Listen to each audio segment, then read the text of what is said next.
welcome back to the channel. We are gonna make a loaded baked potato, but of course it's one of my videos, so we have to put a spin on it.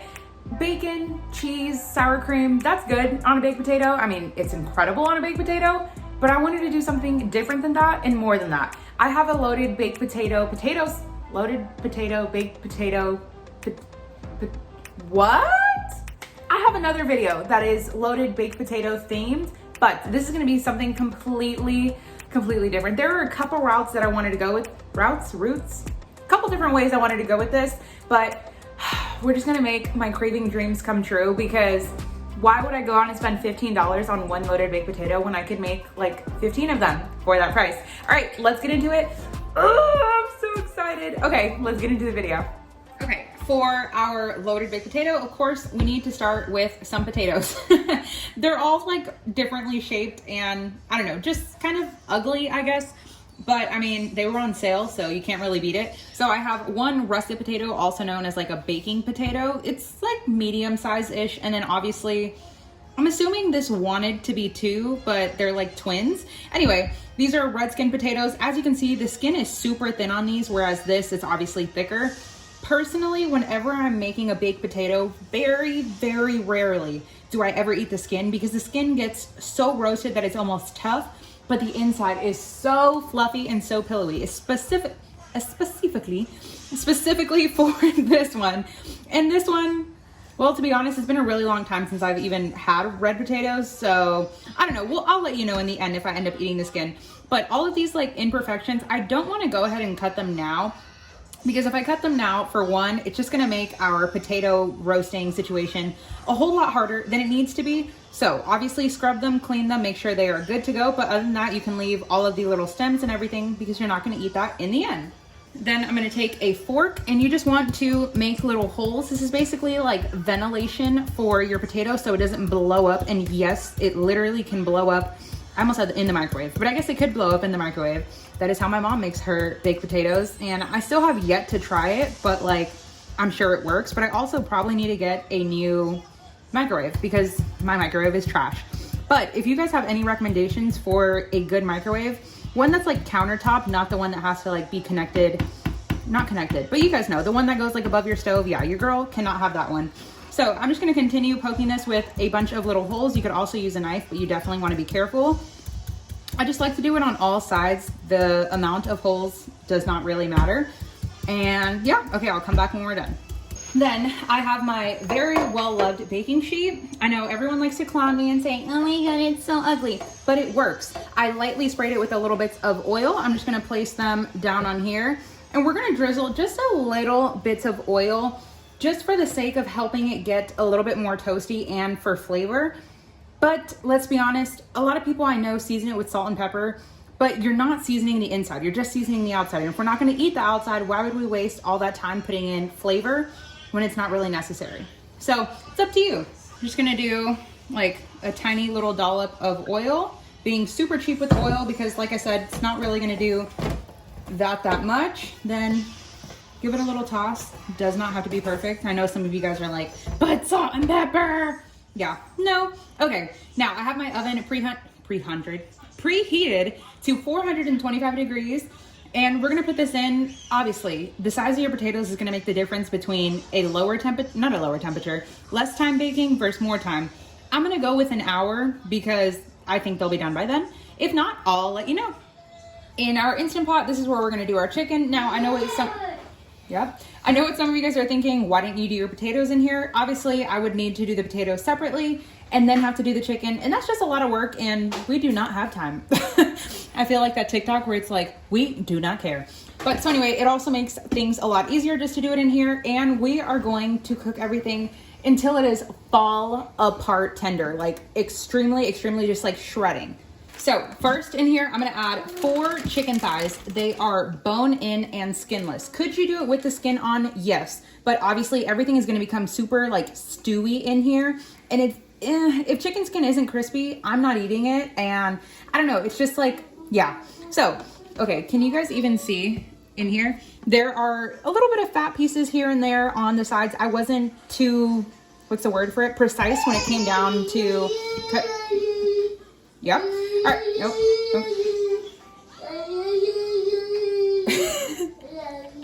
Okay. It's so funny. I am so glad that you guys do not care that Roman makes all these sounds. But leave some of the fat on there. It's gonna help a little bit with flavor, but also, I mean, why spend all the time cutting off all the fat?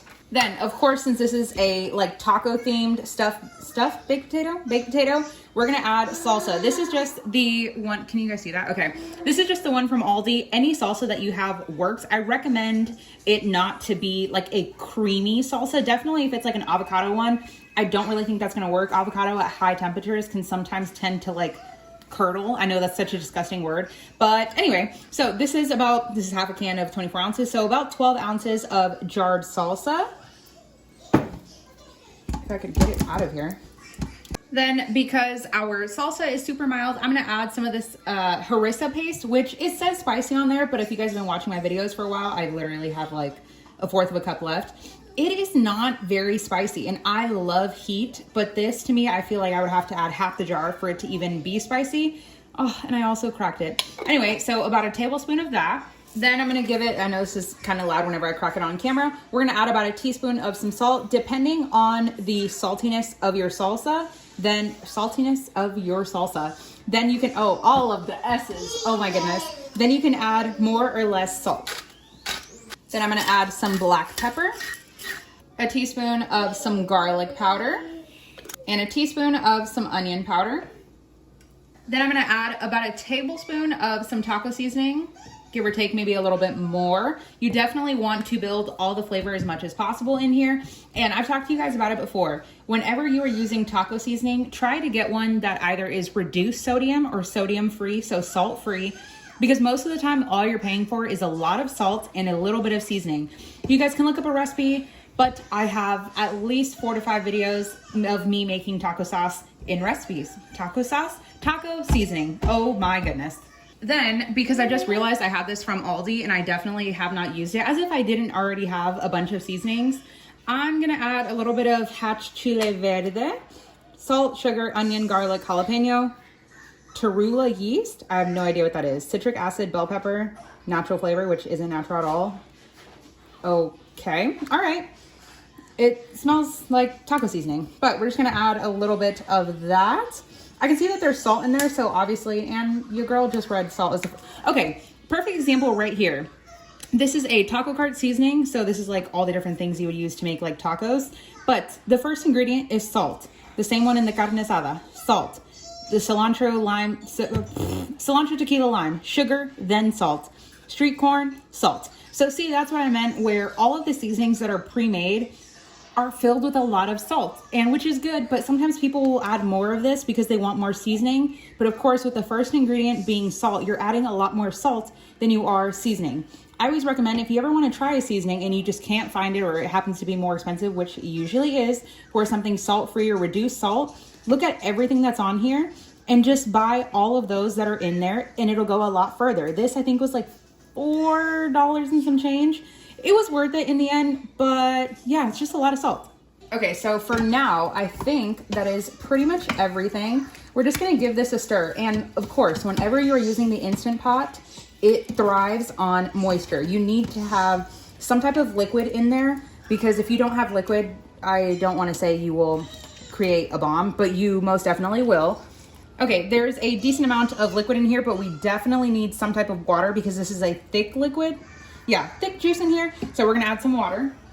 Okay, so what I did, somebody let me know if you've ever done this.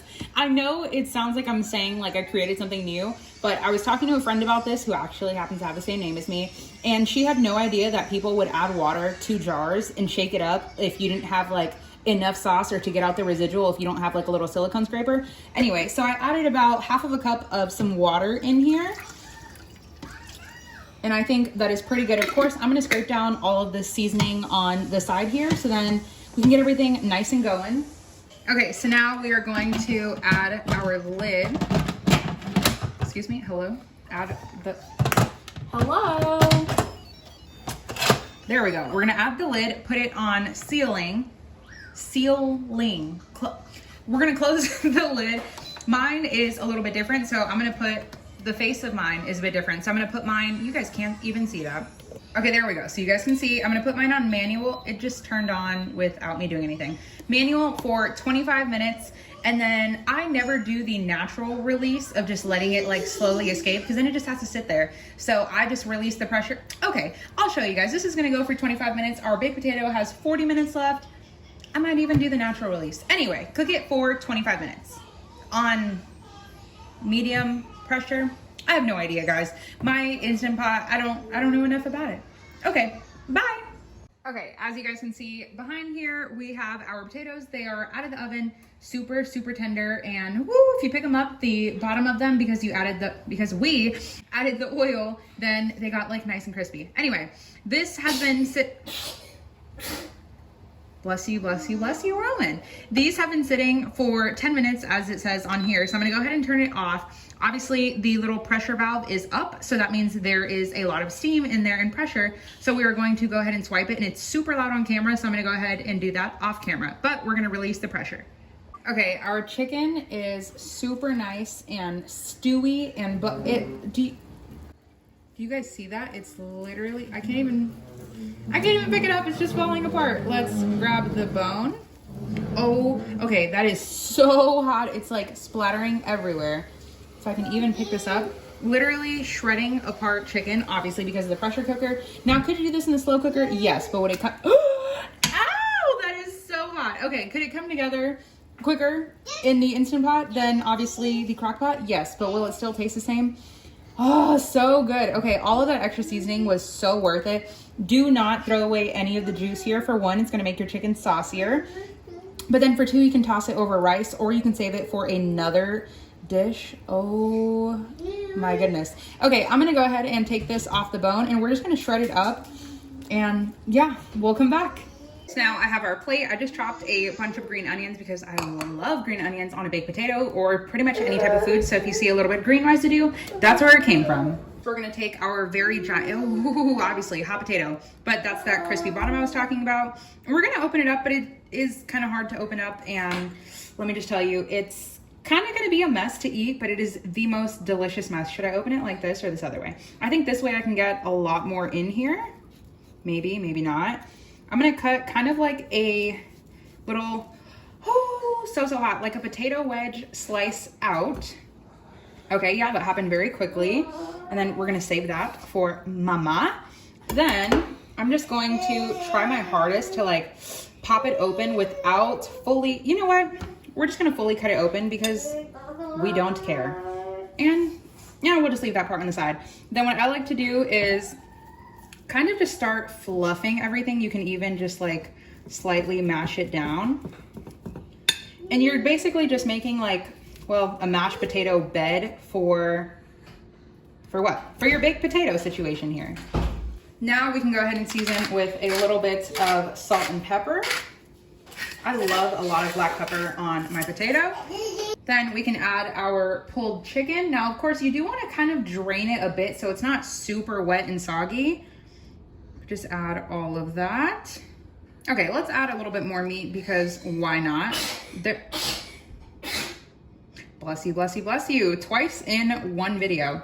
Okay, and obviously these potatoes, it's one potato per person essentially, but this is a lot of food. Then going with the taco theme, we're gonna go ahead and add some Puerto Rican style black beans. Of course, I mean, all of the toppings on here are essentially optional, but I just feel like, you know, it makes everything go further and it just tastes so good together. Then of course you need a ton of cheese because cheese makes everything better. And it's funny because every time I add cheese in a video, I always tell you guys, I'm not really a fan of things like with cheese on top. Like it would never be something that I really order as far as like, can I get extra cheese? That's not me. But on a baked potato, if you don't have cheese, I don't want it. Just like sour cream, if it doesn't have sour cream, I don't want it. Then one of the second to last things here, some sour cream, just like I said. Could I have made it fancy with like a little squirt bottle? Yes, but why make more dishes? A gigantic, that's like a quarter of a cup of sour cream. It needs it. It is so good. And I would be lying if I did not say that I have a bottle of ranch right next to it. Sometimes I like to mix ranch and sour cream, but I don't think I've ever done it taco style. So we'll see how the ranch goes. Definitely gonna add that on the side. And my last favorite step are some green onions because I'm obsessed. Look at this. Okay, now looking at it, I can see why they pay $15, but I mean, that's $30 for 2 people. And I mean, I don't know about y'all, but I ain't doing it. Look at this. I am so proud. Wow.